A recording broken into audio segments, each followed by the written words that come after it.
ከብዙ ዓመታት በፊት በኢትዮጵያ ምድር ላይ የኖረች ክርስቶስ ሰምራ የተባለች ቅድስት ሴት ነበረች። እርሷም በጣም ደግ፣ ጥበበኛና በሕይወቷ እምነቷን በአምላኳ ያጸናች ነበረች። ነገር ግን ወደ ቅድስና ሕይወት የመጣችበት መንገድ ቀላል አልነበረም። አምላኬን በሙሉ ልቤ ማገልገል እፈልጋለሁ። እድሜዋ ለአቅመ ሔዋን ስትደርስ ወላጆቿ የኢየሱስ ሞዓ ልጅ የሆነውን ሰምረ ጊዮርጊስን አጋቧት። 10 ወንዶችና 2 ሴት ልጆችን ወለደች። እርሷም ልጆቿን በሥርዓትና በሕገ እግዚአብሔር አሳደገቻቸው።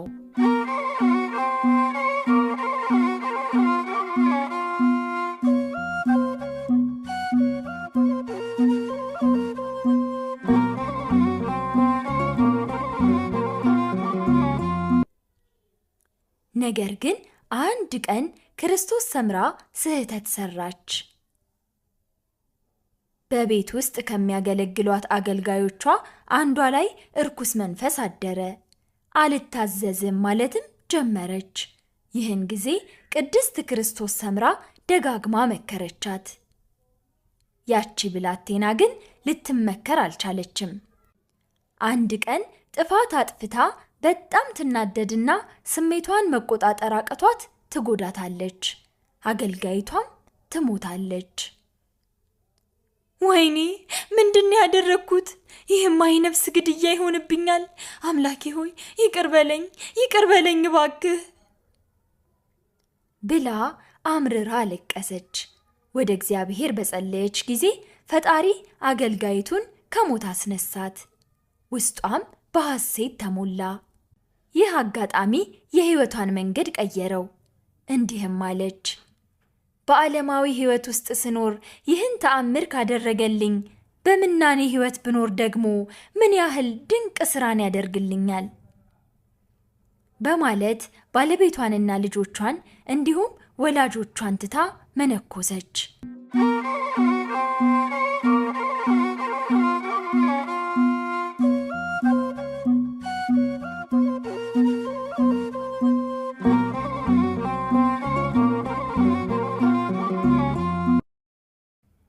ነገር ግን የመጨረሻ ልጇ ሕፃን ስለነበር ወደ ደብረ ሊባኖስ ገዳም በገባች ጊዜ አብራ ይዛው ሄደች። ወደ ገዳም ስትደርስ ግን ሌላ ፈተና ገጠማት። ገዳሙ የሴቶች ብቻ በመሆኑ ልጇ መግባት እንደማይችል ትረዳለች። እርሷም ልጇን በዚያው አስቀምጣ በገዳሙ ውስጥ በጸሎት በጾምና በስግደት ስትተጋም ቆየች። ልጇ ግን እናቱን ባጣ ጊዜ አለቀሰ፣ ተራበም። በደጃፉ ስታልፍ የነበረች አንዲት ሴት ልጁን ተጠግታ ልታነሳው ብትሞክር መልአኩ ቅዱስ ሚካኤል ፈጥኖ ደርሶ ነጥቆ ወደ ሰማይ ወሰደው፣ ወደ ገነትም አስገባው።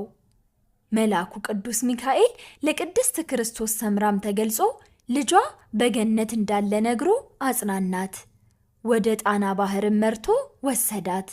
በዚያም ለ12 ዓመት በባህር ውስጥ ገብታ ሰውነቷ ተበሳስቶ አሳዎች በውስጧ እስኪያልፉ ድረስ ቆማ ጸለየች።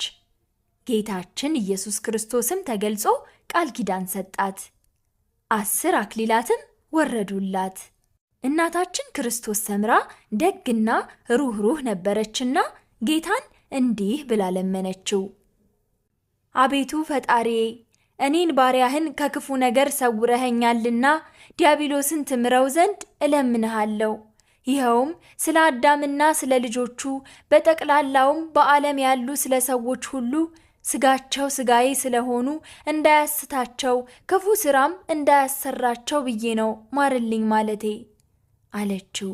ጌታችንም ቅዱስ ሚካኤልን ወደ ዲያብሎስ እንዲወስዳት አዘዘው። ሲኦል ሲደርሱ ምሕረትን የሚፈልግ ከሆነ እንድትጠይቀው ቅዱስ ሚካኤል ባዘዛት ጊዜ ጠራችው። ከፈጣሪህ ጋር ላስታርቅህ ብዬ ነው አለችው። እርሱም መልሶ አንቺን ከቤትሽ ከንብረትሽ ሳለይሽ አስትሻለሁ ብዬ በመጣ ያጣሁሽ እኔን ልታስታርቂ መጣሽ ብሎ እጇን ይዞ ወደ ሲኦል ወረወራት። በዚያች ቅጽበት ቅዱስ ሚካኤል ሲኦልን በሰይፉ መታው፣ ተከፈተም። በውስጡም ብዙ ነፍሳት እርስ በርስ ሲነባበሩ አየች።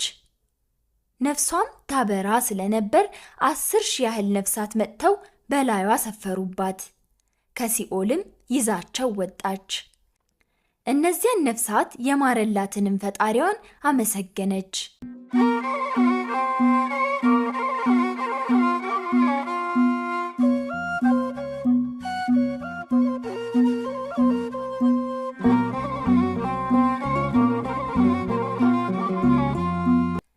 ጌታችን ኢየሱስም ለእናታችን ክርስቶስ ሰምራ ማረፊያዋ በእመቤታችን ቅድስት ድንግል ማርያም በስተቀኝ እንደሚሆንና ስሟም ከእንግዲህ በኋላ በትረ ማርያም ተብሎ እንደሚጠራ ነገራት።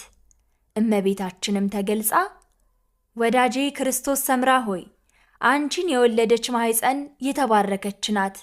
አንቺንም አጥብተው ያሳደጉ ጡቶች የተባረኩ ናቸው። አንቺንም ያዩ ዓይኖች የተባረኩ የተቀደሱ ናቸው። አንቺንም የሚያመሰግኑ ንዑዳን ክቡራን ናቸው። ያንቺን ገድል የሚሰሙ የሚያሰሙ የተባረኩ ናቸው አለቻት። ከዚህ በኋላ ስጋዋ ከነፍሷ ተዋህዶ ወደ መሬት ተመለሰች።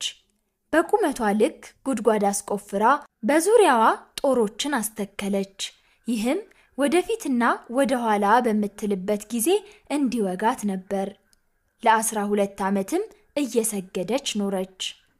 ጌታችንም እንዲህ አላት፣ አንቺን የሚወዱ ስምሽንም የሚጠሩ ዝክርሽንም የዘከሩና በዓልሽን ያከበሩ እስከ 12 ትውልድ እምርልሻለሁ።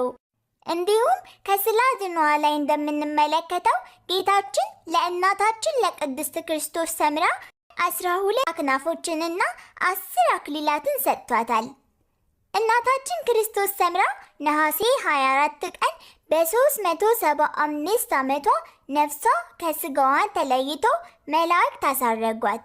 በጣም ጎበዝ ልጅ ሚሚ፣ ቃለ ሕይወት ያሰማልን። ጎበዝ።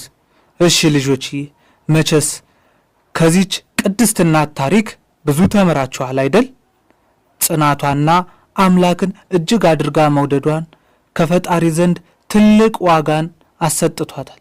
እኛም በክርስትና ሕይወታችን ጎበዝ ብንሆን፣ እንደ አቅማችን ብንጾም፣ ጸሎት ብንጸልይ፣ እግዚአብሔር እንደ ክርስቶስ ሰምራ ወደ ገነት ያስገባናል።